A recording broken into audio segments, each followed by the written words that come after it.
Welcome back to Orange Hat Reviews, everyone. Hope you're all having a wonderful day. So, as I've been hinting over the week and weekend, that I had an experiment that I had done. Now, as you all know, I am a movie reviewer. So this is an experiment of watching movies back to back. And you all know that I am not a fan of Disney's Star Wars. So I did what most people are not able to do. I watched all 11 Star Wars movies in order from episode 1 to The Rise of Palpatine. But I didn't just watch the prequel trilogy, original trilogy. I watched their Disneyfied editions, meaning the McClunky from episode 4, the small edits from episode 2, and the destructive edits that are called the Disney trilogy, as well as Rogue One and the Solo movie. I watched all these movies in order. And I watched them with my mom, too. And she's a general moviegoer. She's not into the whole movie and analysis that I am into. Now, one thing she did notice, and I'll actually get more into this, is that the Disney trilogy, she didn't like it. She's a general moviegoer. She wanted to watch all of the Star Wars movies with her kid or with her son, and I did that with my mom. And the experiment was basically, 1, would I be able to stay in the room? 2, would I be able to tolerate it?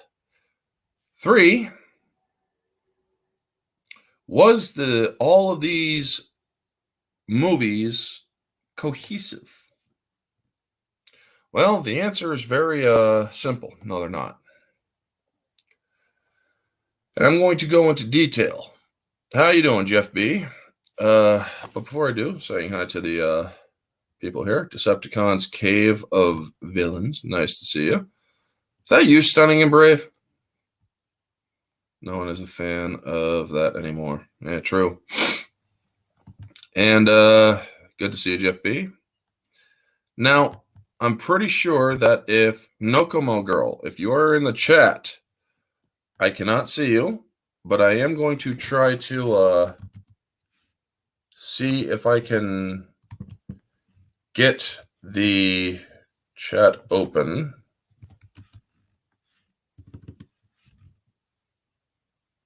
There we go. So you guys are going to hear a echo in a second. Sorry for that. Just get rid of that.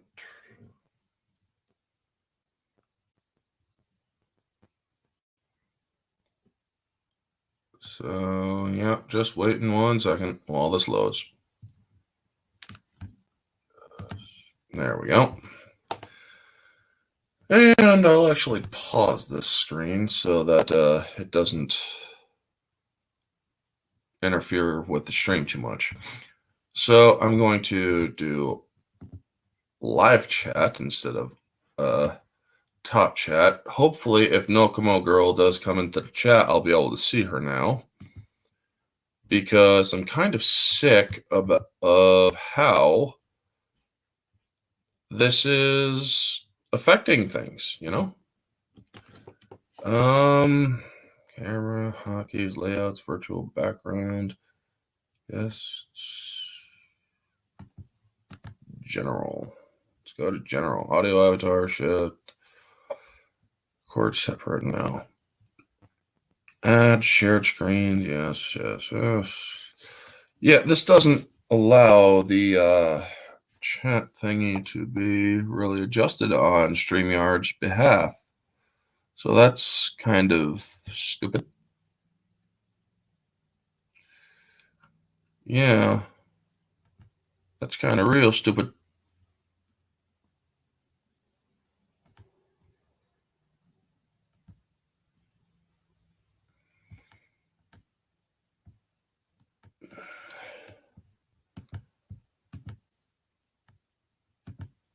Yeah.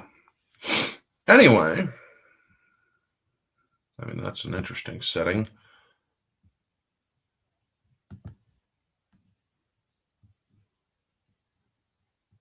Layouts. And that can be for when I have better stuff. So, yes, starting with the original trilogy and prequel trilogy, those movies do have a cohesive harmony. They mesh well. And even though they are a generation apart, the episode or the prequel trilogy was Anakin's journey to the dark side, and in the original trilogy was his redemption arc. George Lucas originally had the plan that episodes 1 through 6 are an entire movie, that they are the redemption or the rise and fall of Darth Vader. They were never meant to go beyond that. But then Disney got a hold of the trilogies and, well, screwed that up. Sorry about that. Gotta have some water. Getting a little dry. Now, I watched all of these movies together, by the way. I'm not kidding. There are some parts to Rogue One that I found entertaining. I will not lie about that. They did a good job at trying to capture the tone of Star Wars, where the rest of the movies did not really catch the tone of Star Wars, especially when you mess with things like established lore from the original trilogy and the prequel trilogy. Now, the Disney edits of these films are odd because, especially the cut or Disney's cut of Episode 2. Now, if you have a digital library and you purchase Episode 2 and watch it, and if you have the DVDs like I do of episodes 1 through 3 and 4, 5, 6, you will notice that there is indeed a radical difference. I do not like the Disneyfied versions of Star Wars. And I'm talking about the prequel and original trilogies. Now, in Episode 1, there wasn't too much difference between the extended Episode 1 edition and the Disneyfied version of it. I believe there's only one thing that they really took out, and that was the Eopie's reaction before it farted. And Jar Jar catching it and is like, P-Usa. Because when they showed that, they're like, oh my gosh. And then they also had different reactions to different sounds. And I really figured that Disney truly just wants to screw with Star Wars. They want to screw it up further. They want to make it their own when it will never be their own. Now, with that, the pod race was the extended version with the extended introductions to characters and such. And I do like how the race was extended as well. They put in the extended bits to the race, but that was done during the Lucas era when it was released onto DVD, where they allowed the extended scenes to be put in there because they were finished. However, Episode 2, right, Kitty, basically I watched all the Disneyfied versions of episodes 1 through the Disney trilogy. And I did it with my mom because she wanted to see the Star Wars movies. And, well, when we watched them, good morning to you, Riot Kitty, as well. It's always good to see you. So, yes. I wanted to, the main part of the experiment, and this is something I didn't mention in the beginning of the stream, the main part of this experiment was to see if I could enjoy watching all these movies together. Episodes 1 through 6, the original trilogy and PT trilogy, I absolutely loved watching them. Absolutely did.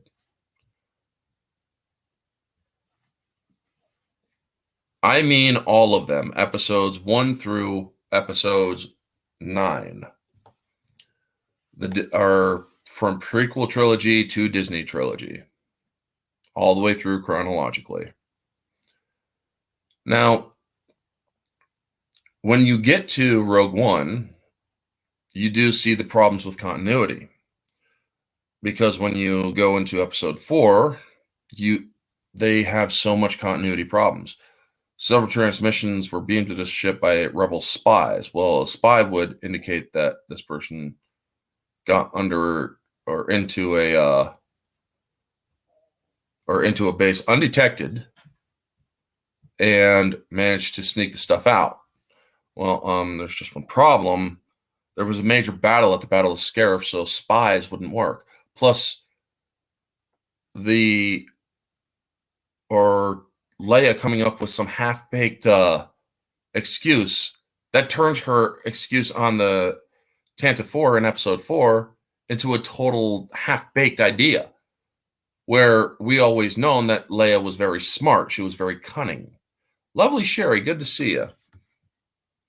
Now, again, Nokomo Girl, if you are in the chat, I have tried switching over to live chat. So if you are in the chat, unfortunately, I am not seeing you still. And that's kind of concerning. Now, going further into this, and I watched the Disney-fied versions. So to people who are just coming in, I watched the Disney-fied versions. All the digital releases are the Disney-fied versions. Disney's cuts.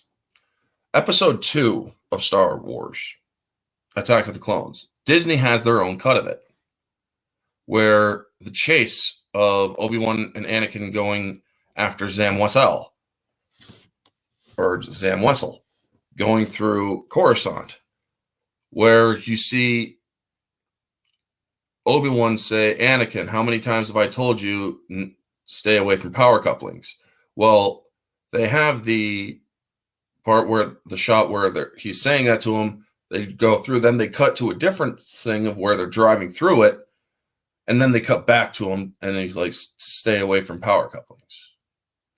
Well, they took out the middle bit, and now it just looks like a disjointed cut. They did not do a good job at blending it.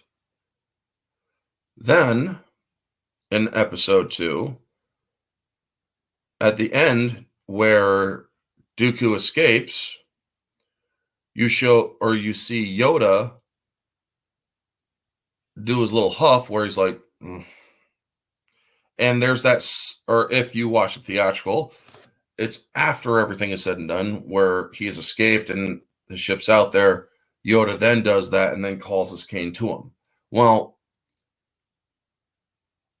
they cut in that huff when the ship is away. And then they show Yoda later on, or like 4 cut scenes later, calling the cane to him with the Force. Bad cutting choices.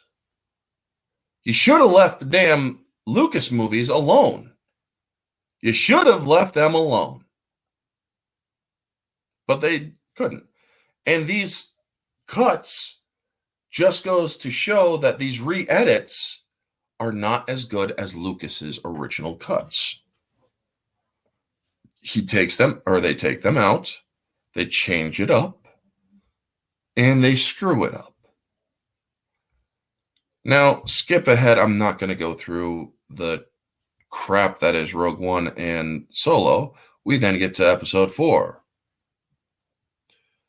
And while I do enjoy the special editions, I'm one of the people that enjoyed the special editions because I knew what they were there for. I knew what the visions were there for, what the vision was. It was to tell the story, or tell Lucas's definitive story of Star Wars. So yes, he put in the scene with Jabba the Hutt. He added a digital Jabba. And Boba Fett was there. Also, a couple other small little extended scenes. And I also acknowledged that they were a testing area to get ready for the prequels. So yeah, there were a couple of things in the special editions that I thought were kind of nuts. And there were things that I thought were done very well. Touching up before Lucas sold to Disney, he also went back and touched up the special editions so that they were improved quality. And I think that he did a good job doing them. Now, does that mean that the special editions are perfect? Hell no. In some ways, they actually did not do well. They caused inconsistency problems, like the Wampa. I liked the original Wampa scene best in Empire Strikes Back, where you don't see the creature very well because he went back and created a better version of the creature. But you see this creature in the snow to smack off Luke, and then you see the creature in the cave, and it looks very different. Now, like I said, the special editions were not perfect, but they still gave you a cohesive story. Episode, or the prequel trilogy and the original trilogy, they mesh very well. They fit very well. Where if you try to connect the Disney trilogy to the original trilogy and to the prequel trilogy, it doesn't work. You see, there's so much of a disconnect, and there's so much bad storytelling in it that it makes it hard to see how they work together, you know? I saw a theatrical Jabba. That thing is hideous, not just because he's a Hutt. Now, are you talking about the episode 4, Jabba the Hutt? Because that theatrical Jabba the Hutt, yes, it was not very well rendered. And like I said, the special editions originally, when brought into theater, they were experiments. They were a testing area, seeing how much they could get done and work at.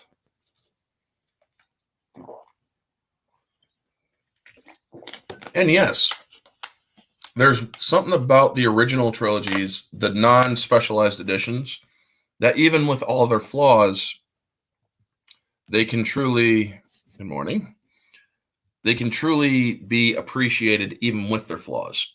Hold on one second, folks. All of them.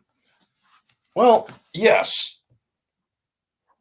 In the version, or Jabba the Hutt is not meant to, sorry about that.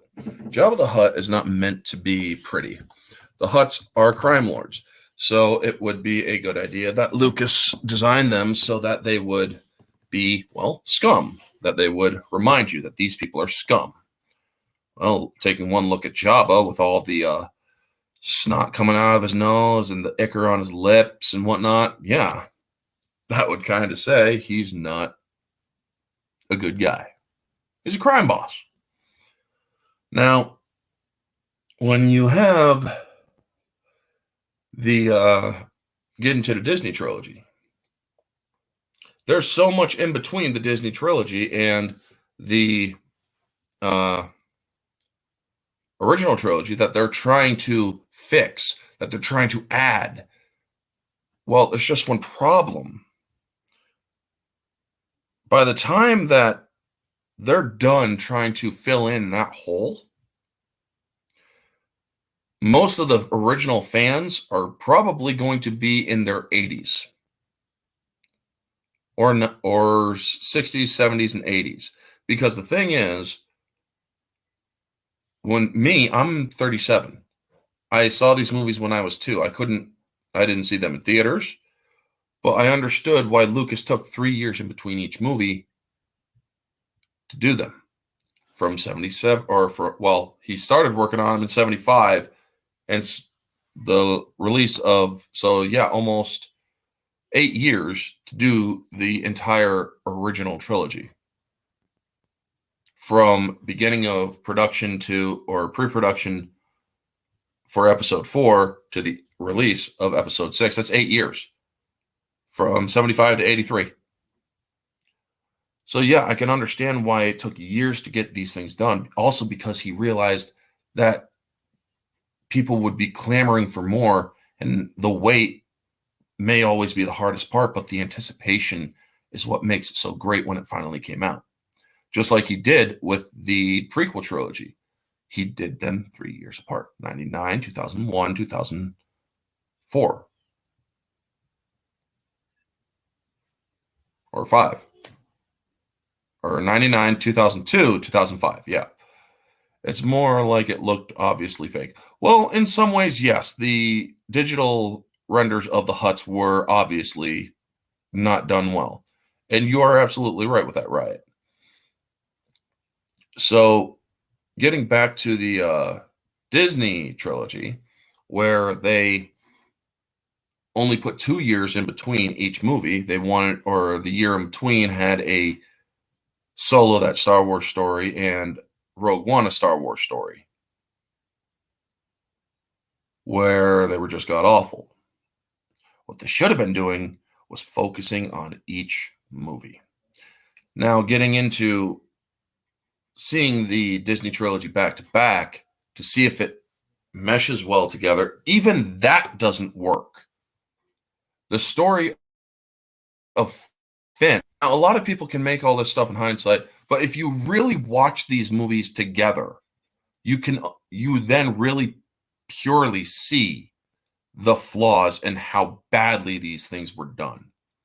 You can honestly tell that there was no real communication between these movies. It was disjointed. Even my mom, who I watched these movies with, she's like, the first 6 were great. The last ones what were they? I didn't like them. They weren't exciting. They didn't have that level of excitement. My mom is not a general moviegoer. She also doesn't really get into the sci-fi fantasy stuff, but she actually took the leap and wanted to watch the Star Wars movies. She thought that the original 6 were very good. She thought they were very good. They were exciting. And she sees the Disney trilogy, and I fully asked her, because she knows about my bias against Disney. And I asked her, is this your own thoughts, or is this because of my bias against these movies? She's like, no, these movies just were not exciting. They didn't feel like they worked together. They didn't feel like a trilogy. They felt like a mess. And that tells you something, folks. When a general moviegoer who doesn't really pay attention to sci-fi and fantasy says that the Disney trilogy is a mess, that tells you that that Disney really didn't know what they were doing. They didn't. Finn was originally supposed to be a Force-sensitive character and most likely be a Jedi at the end of this stuff. He was just a minorly Force-sensitive character that could feel the Force and interpret it. He couldn't do Force-sensitive pushes and stuff. Also, it turns out that there's some speculation that the Knights of Ren were not Force-sensitive, yet you see them Force push Ben Solo in Episode 9 in Rise of Palpatine. I think they were exciting in parts. It just wasn't good as a trilogy. You're right, Riot. Do not get me wrong. Episode 7, Force Awakens, Episode 8, The Last Jedi, Episode 9, The Rise of Palpatine, they have their moments where they are slightly exciting. To me, though, however, there was nothing exciting about The Last Jedi. I literally had to force myself to stay in my chair and watch that movie all the way through. Even my mom could see how bored I was watching The Last Jedi. And it's like, are you picking up any, and I asked her, did you notice how they treated all the guys as kind of stupid in this movie? She's like, yeah, I did kind of notice that. A general moviegoer, folks. My mom is by no means an analytical expert or anywhere near the analytical mind that I have. She's a wise person, don't get me wrong. My mom is very wise and she's very smart. But she doesn't have the movie analytical mind that I do. And that many of us in the community have. However, she was able to see that there were major problems with the Disney trilogy. A general moviegoer, as I call them. The people who just want to be entertained.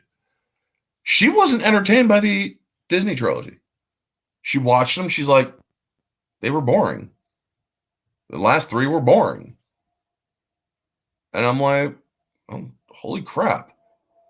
She liked the original six, how they worked well together, and you could feel that they were a trilogy. Then you see our last three, and they suck.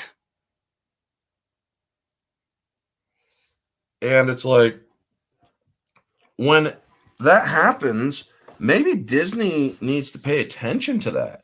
Maybe Disney might need to focus on people who do these things for them and realize there wasn't really much to, or there isn't really that much of a connect between the original trilogy and the Disney trilogy.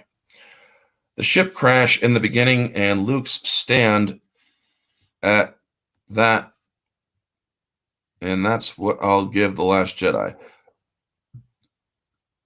I don't think they're boring nor even bad per se, just disjointed.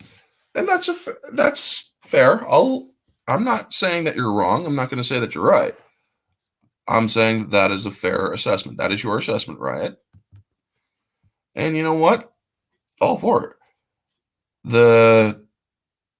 But honestly, for a person who has delved into the lore, who knows these things, who knows that in episode 7, when you see Han Solo almost ram through into a planet at light speed, you know that gravity wells are a thing. So you know that they would be able to, with the Navicomputer, automatically be dragged out of light speed if you are or too close to a gravity well. Episode 8.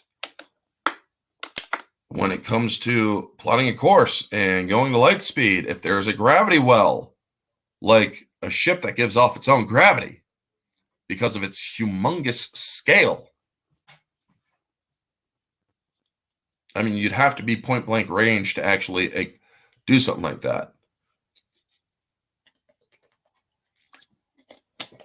But it also begs the question, if light speed ramming, or as they call it, Holdo maneuvers, were such a thing, why didn't they do something like that with the original Death Star? Why didn't they do something like that with the second Death Star? Take their biggest cruiser, evacuate it, and just ram the fucker right into the second Death Star. Problem solved. I mean, seriously. This is what is wrong with the Disney trilogy. They didn't think it through. They didn't have any plans. Daisy Ridley herself told people there was no real plan. First, she is a Kenobi. I mean, in episode 7, Force Awakens, when she is awakened to the Force, when she is having these visions, you have Obi-Wan. These are your first steps. And he's reaching out to Rey. So you think she's going to be a Kenobi. Well, then turns out she's Palpatine. Where's the relationship between Kenobi and Palpatine? It makes you wonder just how anyone in a multi-billion-dollar corporation could screw that up. Well, throw in the wrench that is Rian Johnson. He can make good movies. He cannot make good Star Wars movies where you have a freaking character. Yep. Give me 1 second. To give you an idea, there is a scene where this is fake, wooden. Holdo stands against the mutineers, and she comes out of the ship or out of the smoke and pointing, and it goes shoom, and that's when you see the thing go off. You're telling me that they could not have Laura Dern do a cut where she doesn't do that? If Laura Dern, or if you can literally do movies like What a Work or What a Digital, how they actually had an actor's eyes painted over where they did not blink because he kept on fucking blinking because he was supposed to be playing a dead person. However, they could paint over the person's eyes and make them not move. Why couldn't Disney Lucasfilm not paint over Laura Dern's mouth and make it look like it doesn't move? It's that easy. Because now you're just wondering, what the fuck is she doing? Well, the fact that Rian Johnson finished and turned in a draft of The Last Jedi before JJ even finished The Force Awakens tells something and just about just how disjointed this film was. Yes, it is indeed that too. It has been some time since the OT, so technology could have gotten more advanced to allow that as a last resort. Sure, I can give that to you, but there's other problems with it as well. Light speed skipping like they did in Rise of Palpatine. That doesn't work. You can't do that. Or not only did the Millennium Falcon have a nav computer, he had 3 special onboard brains for that computer, or 3 different computers to help with how plotting courses, getting there faster, and whatnot. So even then, you have a ship that's going to have to do that. So it's plausible that he could go through a gravity well. But the problem is, if you hit into a gravity well going light speed, you'll end up flying faster into it and destroying yourself. It just doesn't work. That's science. Light speed skipping. And ties that have light speed capability. When you read the book to episode 9, to Rise of Palpatine, by the dumbass Ray Carson, what's her excuse for a TIE fighter that has light speed capability? Well, in quotes, they now have the capability. I'm sorry, what? When did they get the capability? When did TIE fighters which have never gone through fucking hyperspace ever, with the exception of Darth Vader's prototype TIE fighter, the hyperspace engine on the TIE fighter and the specs were both destroyed. So how does a normal TIE fighter have hyperspace capability? And why does the First Order TIE fighters require 2 pilots, a gunner and a TIE or a gunner and a pilot? Weird. because then you have the TIE fighter, the same kind of TIE fighters, going after the Millennium Falcon, shooting and whatnot, without a gunner behind them. It's kind of odd, don't you think? How weird and screwed up these things are. Now, you have Ben Solo flying an Imperial TIE fighter, not a First Order TIE, to Exegol.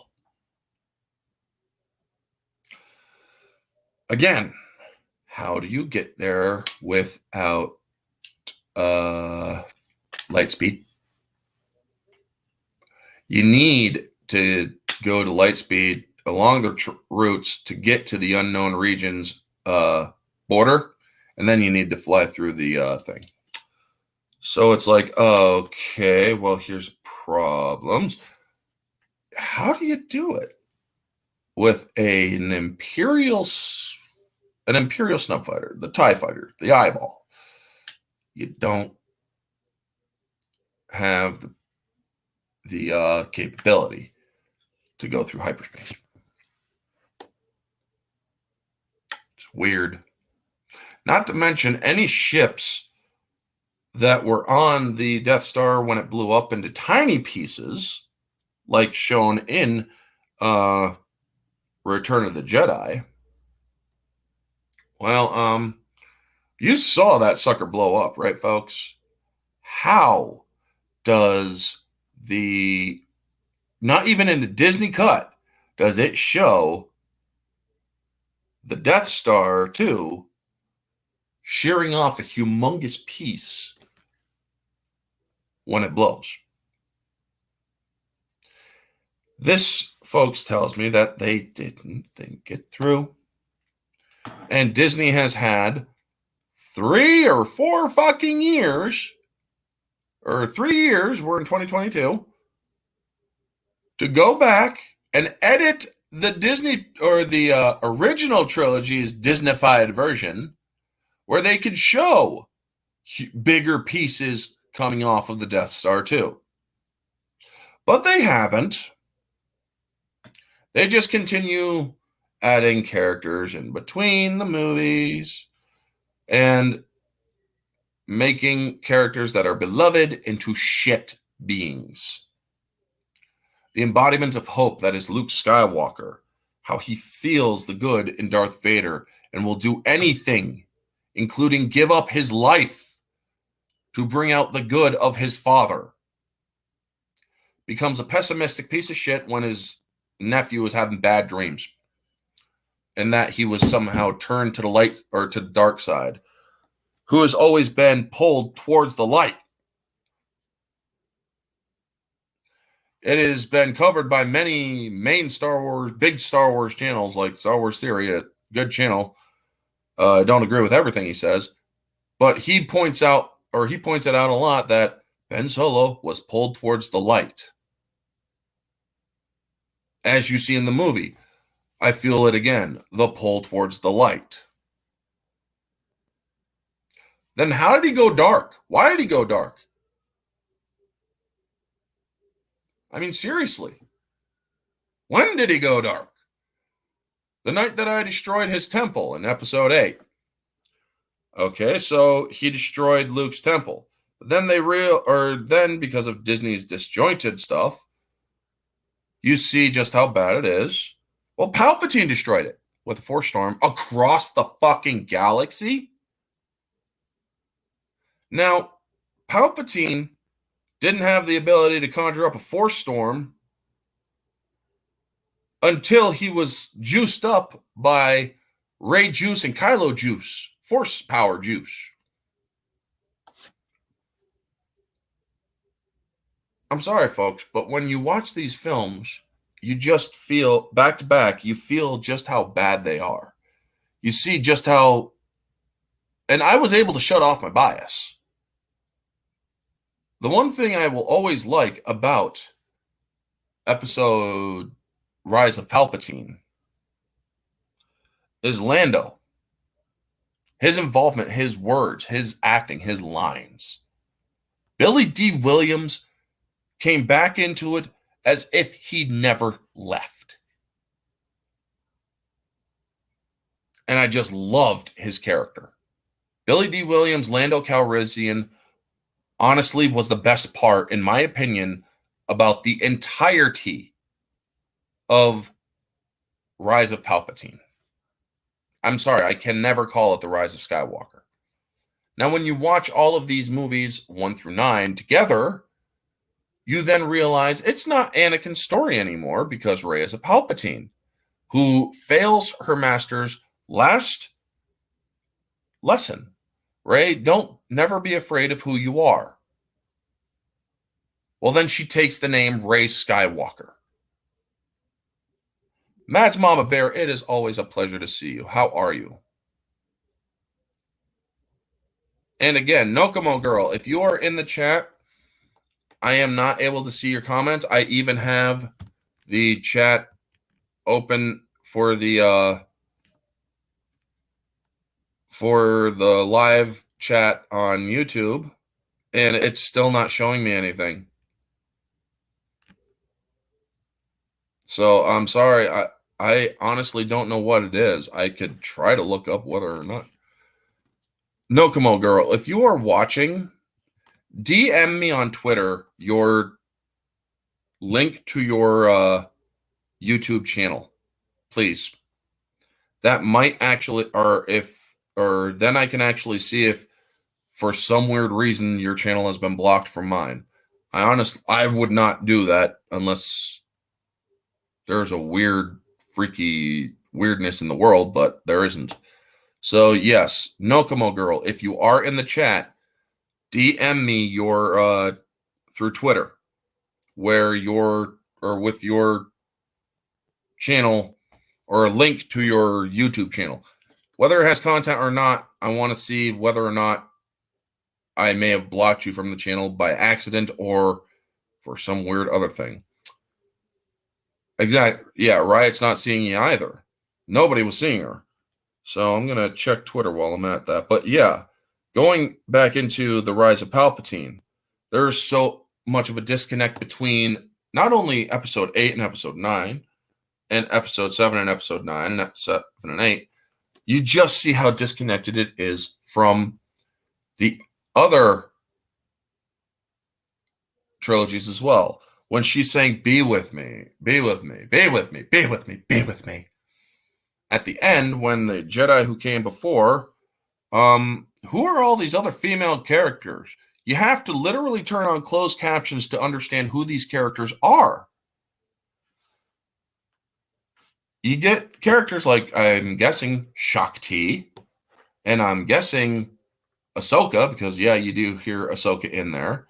And then you also hear another one, and another one, and another one, and another one. It just makes you wonder what's going on.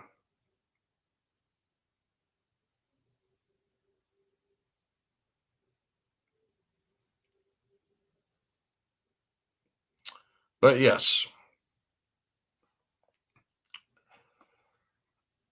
Honestly, folks, when you watch the Disney trilogy back to back, you just honestly see how bad it is. You see how disjointed it is. And even a general moviegoer like my mom, who I watched it with over the weekend, I watched all the movies together. Even she found the Disney trilogy to be boring. She found the first 6, the original 6, to be exciting and great storytelling. She found the Disney trilogy to be not so much. Outright boring, she said. It was boring. She's a general moviegoer, my mom. She doesn't have the analytical thought process that I do. She doesn't look at movies to review them. She looks at movies to see if they are enjoyable. And she said that the Disney trilogy was not enjoyable. And again, I'll reiterate, I asked her if it was, because she knew of my bias. She's like, is this because my bias? Are you telling me something I want to hear? And she said, no, I won't tell you anything you want to hear. I'll tell you what you need to hear. She lives by that as well. And she said this movie was these movies were boring.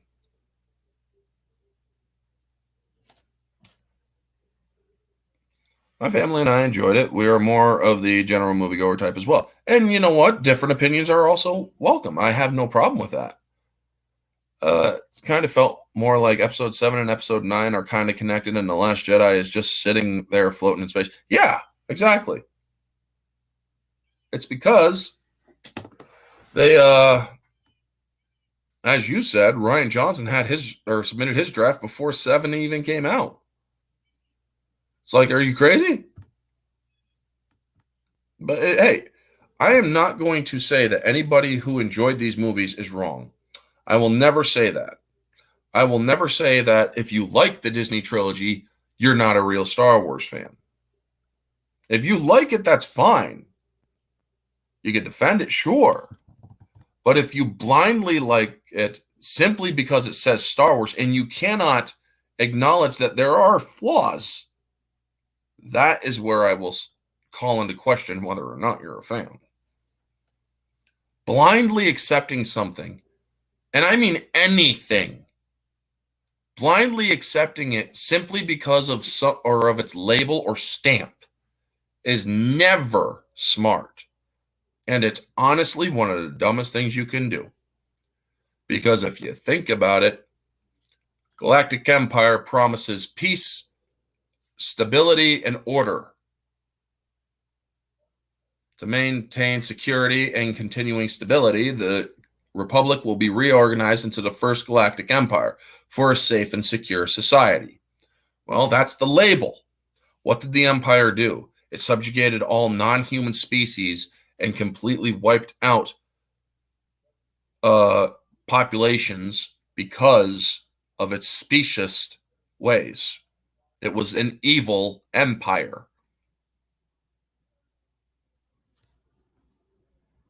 Liking Star Wars simply because it's Star Wars is the same premise. You're seeing lore completely violated. You're seeing a disjointed story. You're seeing, or you're getting a feeling that the people in charge were trying to appease everyone after the monumental screw up of the middle chapter, which in most ways is the most important chapter. Because when you're doing a trilogy, the middle needs to be good. Otherwise, it poisons both the beginning and the end. The middle of the creature or the middle of an animal, you poison that, the entire body, the poison spreads both ways. I really think JJ had full control. I really do think if JJ had full control of it, or control, it wouldn't have been, or would have been better, because I do think Ryan really screwed the pooch on whatever people liked about The Force Awakens. Indeed. And the Jedi, yeah. Well, that's the thing. Rian Johnson wanted to subvert people's expectations. He constantly was saying, I'm going to subvert your expectations. When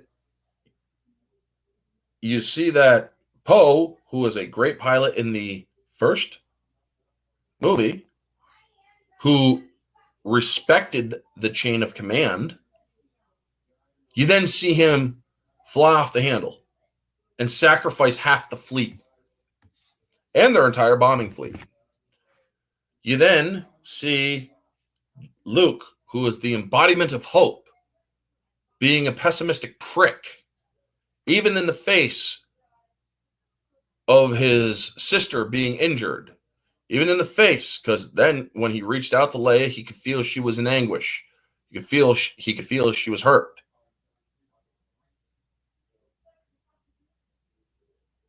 When you see that Ben kills Snoke, you think he has turned to the light side. Well, now he just wants to rule everything. You have Rey, who finally realizes the truth that her parents were nobody.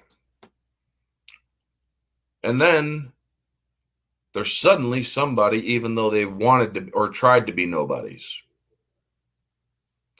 Simply because Rey's father is Palpatine. And I will always say that Rey's father is Palpatine because when you clone a person, that is a 100% genetic duplication in the Star Wars universe. It's pure genetic duplication.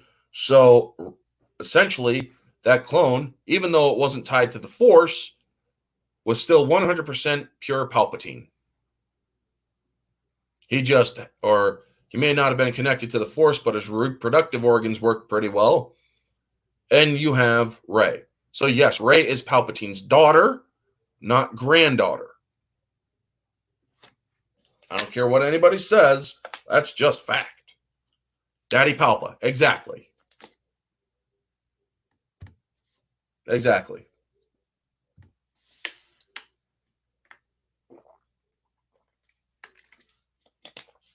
The problem, folks, with these movies, or my experiment, like I said, it was twofold.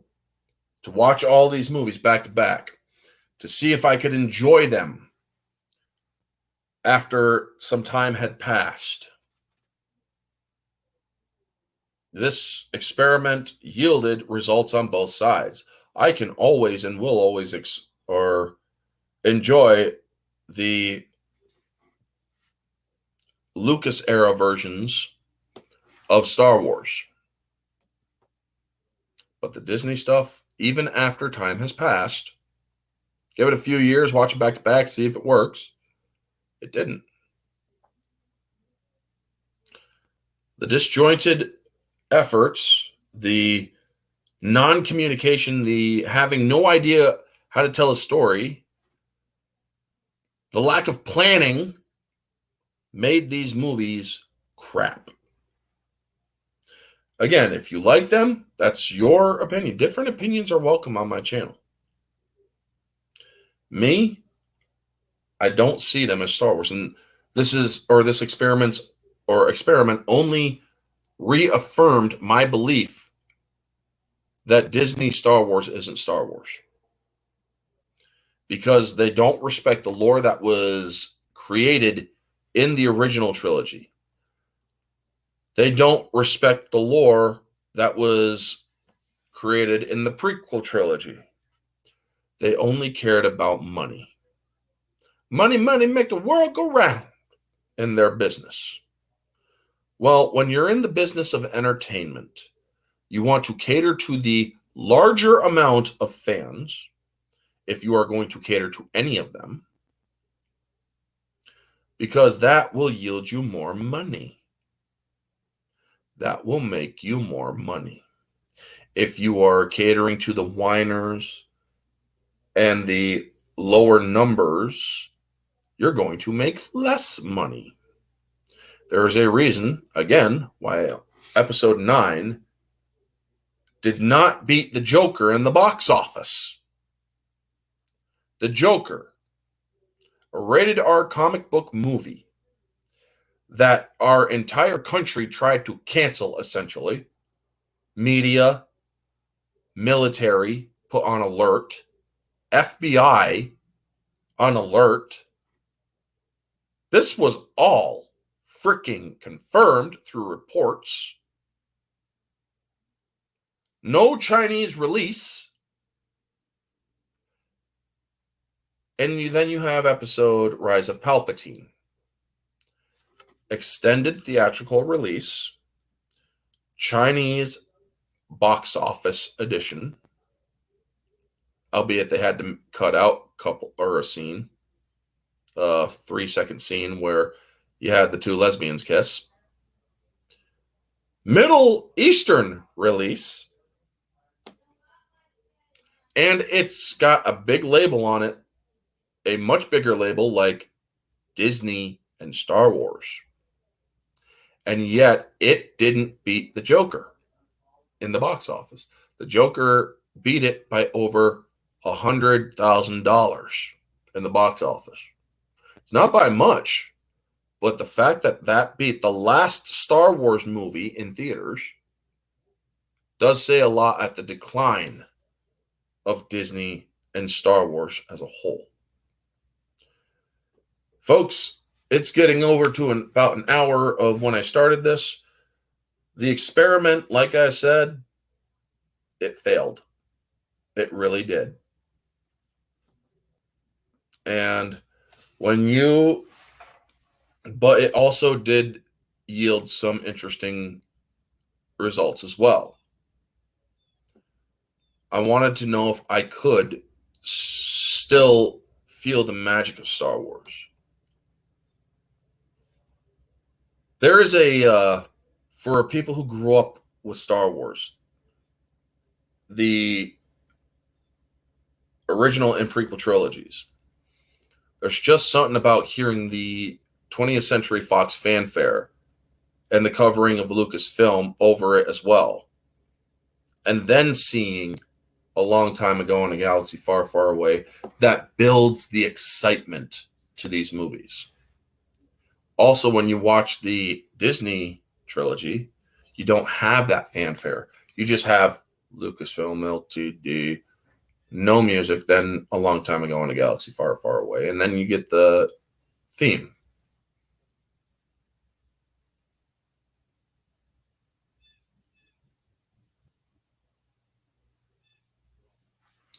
Well, sure, Riot. I mean, we'll agree to disagree on this. But honestly, I do not see it as Star Wars. I see it as an attempt at Star Wars. There's a certain formula. This thing keeps on. Yeah. There's a certain formula that one must follow.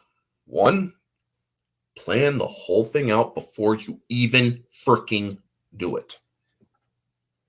At all. You have that entire trilogy planned out before you even begin making the first movie. Two, you make sure that you've built enough confidence in your fan base that you're going to get the people to watch it. Yes, these movies are successful, but their box office had consecutive drop, meaning each of them made less. You tell a story that's going to engage the audience, that you can immediately like the characters. Now, you're going to have the shills out there, folks. You're going to have the shills that are saying, well, I do like these characters, and there's nothing wrong with these characters, and that you're just a racist, you're just a sexist, you're just all that. Why? Because we've grown up with Star Wars. We've been invested in the original trilogy characters and the prequel trilogy characters, and then you literally make the Disney trilogy where these beloved legendary characters are nothing more than side characters that are all three of the main three are killed off. Han, Luke, and Leia. Dead. Now, you could do that, except the thing is, there's a right way to do that. They just couldn't do it. And then, unfortunately, yes, they also had Leia die, or Carrie Fisher passed on. So they had to constantly do a digital face replacement and voice recognition software and whatnot, and whatever they did to get her voice.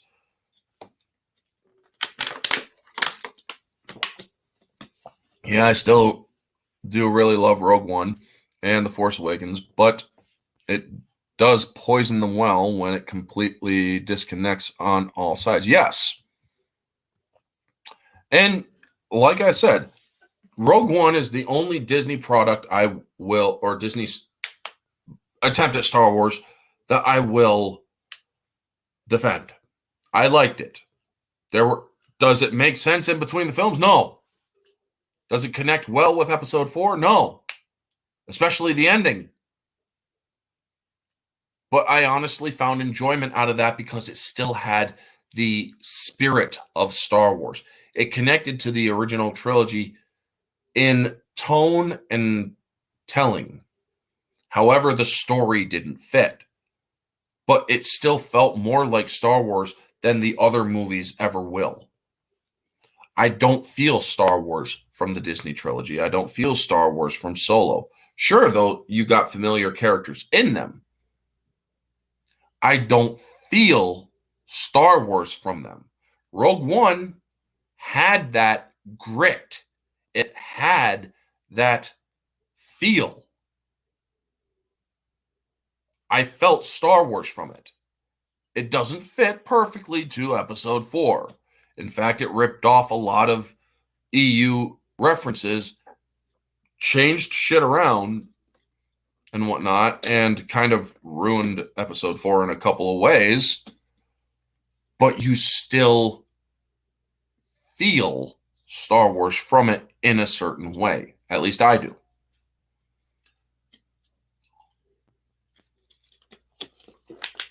But as for the Disney trilogy and watching it alongside the other trilogies, you do not feel the same, or I did not feel the same connection. And that is why I say the experiment failed.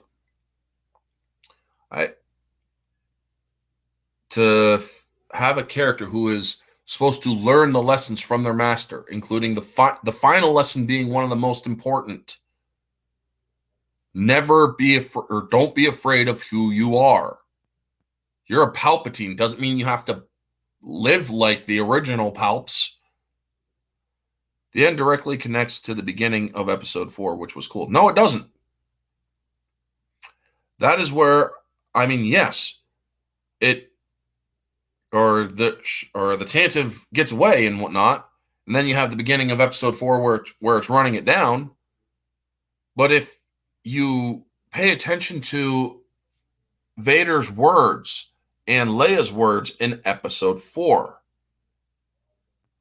that conversation is now moot. Because when they say beamed by rebel spies, sure, you have people who were spies and whatnot, but you had an invasion or a planetary invasion that got caught, and you had a major engagement. So yeah, while it does mean that the Galactic or that the Rebel Alliance won their first major victory, sure, that does tell of a major victory, but it was a spy game where they managed to sneak in, get the plans, get them out there. But when you have the Tantive 4 on site, when you have them going away from, or what they should have done were have those plans beamed up to another ship, beam them to the Tantive 4, and not have the Tantive 4 in the system. Giving Leia, who is an Imperial senator, you have to basically make her have plausible deniability. But because of how Vader is insightful and he can feel the Force and whatnot, well, then there you go. And that is correct. The conversation is not moot. They were trying to sneak away, but failed. At least got the plans away. Yes, they got the plans away, but the problem is they were beamed to that ship, yeah. But the problem, it just doesn't make sense in the way that it was meant to. Originally, the original way that the plans were sent to the Tantive 4, they were stolen from the Death Star itself, from the cell block area, taken, and then Kyle Katarn also, or he was the one that got or escaped the Death Star. He brought him out, and then he got him to Leia's ship, beaming them from another ship. Then you have the Battlefront 2, which actually I thought was an even better way of doing it. They escaped the Death Star. The plans got off of the Death Star, and they managed to get to Polis Massa, but they were already transported from Polis Massa to the Tantive 4 by the time the Empire got there as well. They had just got it to the Tantive 4 through long distance communication. That's how I actually thought the story did very well in a way as well.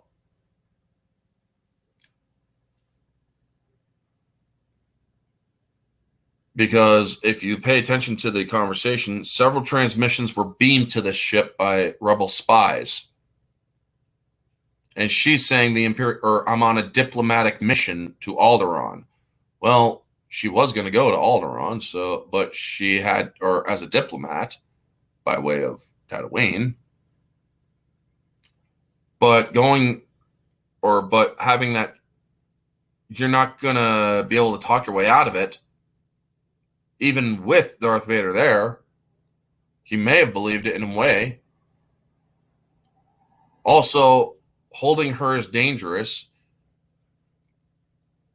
And this could also generate sympathy within the rebellion in the Senate, or with the rebellion in the Senate.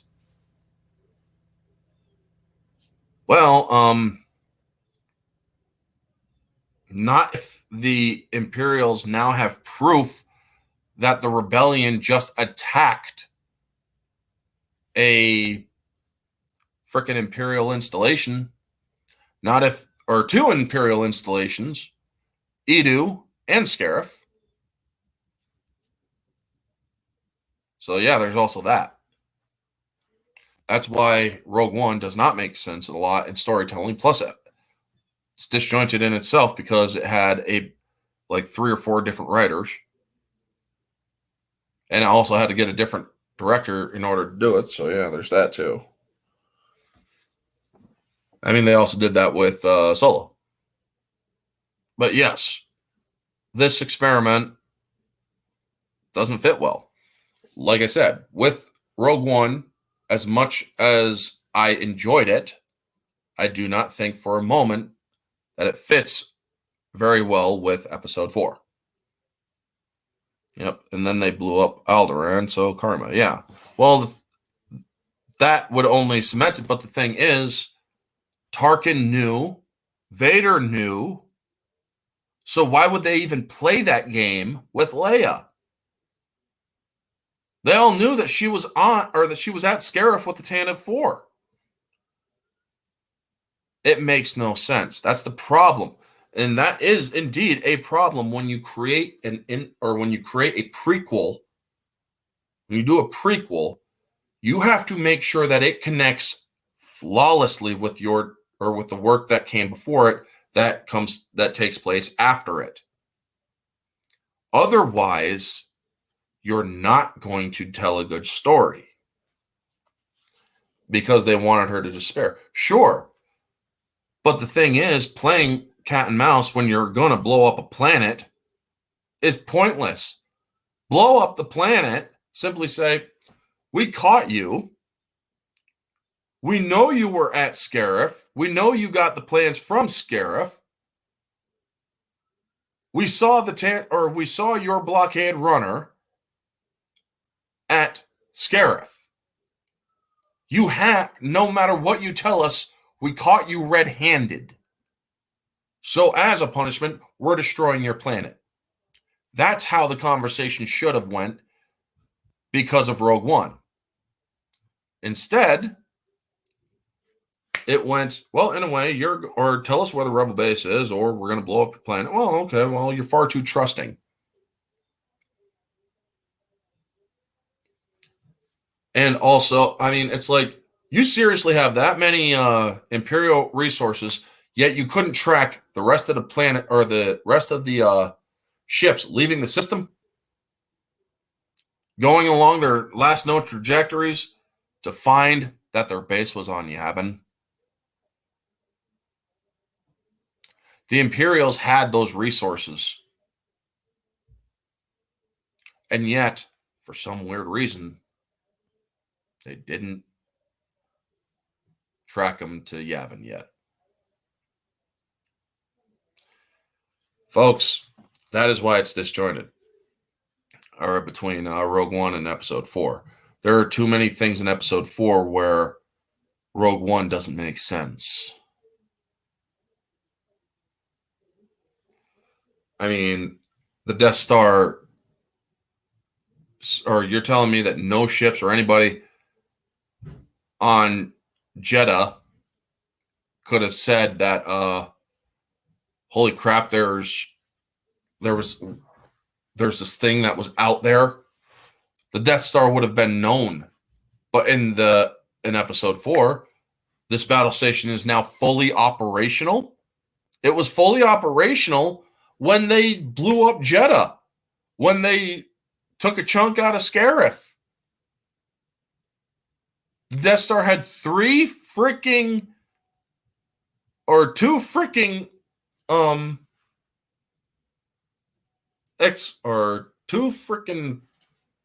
whatchamacallits demonstrations that shown that the whole freaking weapon worked.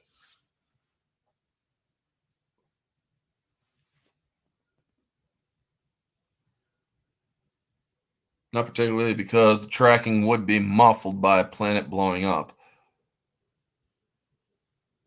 They didn't blow up Scarif. They used single reactor ignition, meaning they didn't use it they used it at its weakest power level, only enough to destroy the installation so that the rebels couldn't get the plans off, except that the rebels already did.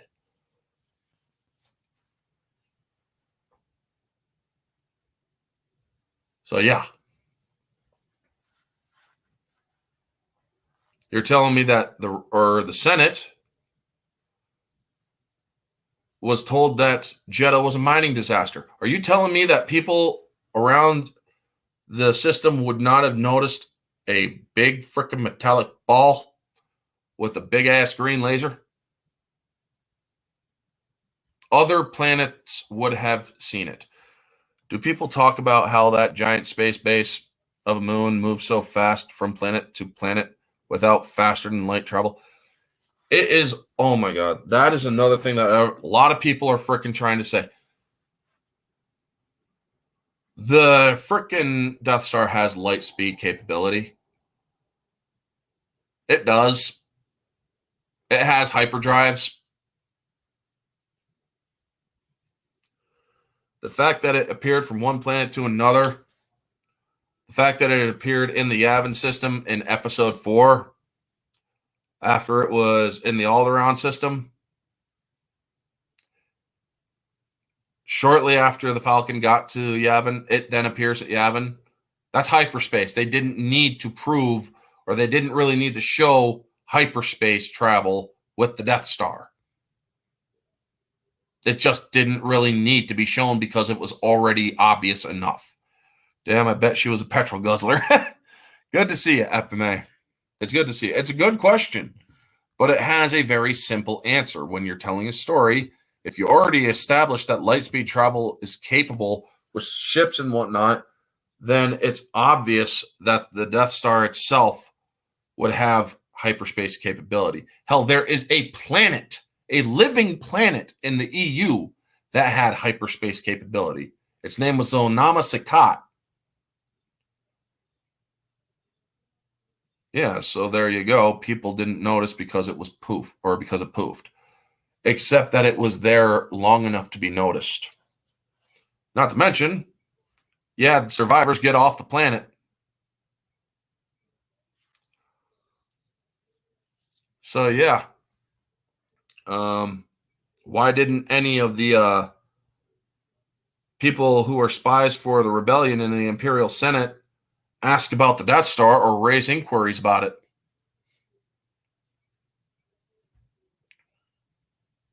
Just makes you wonder. I could pick apart it the whole day, but unfortunately, folks, I do got to get ready to do other stuff because I actually got to watch a movie for my mystery review tomorrow.